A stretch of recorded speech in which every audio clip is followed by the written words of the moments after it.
ultraviolet index forecast for June 7th is 9, or very high. Here we go for KEC56.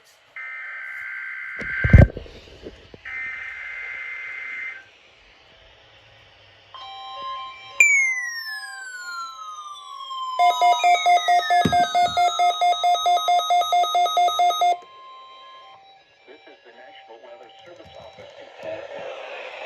The preceding signal was a test of the public warning system for weather radio station KEC56. During potentially dangerous weather situations, specially built receivers can be automatically activated by the signal to warn of the impending hazard. Tests of the signal and receiver's performance are normally conducted by the National Weather Service each Wednesday between 10 a.m. and noon, and between 6 and 8 p.m.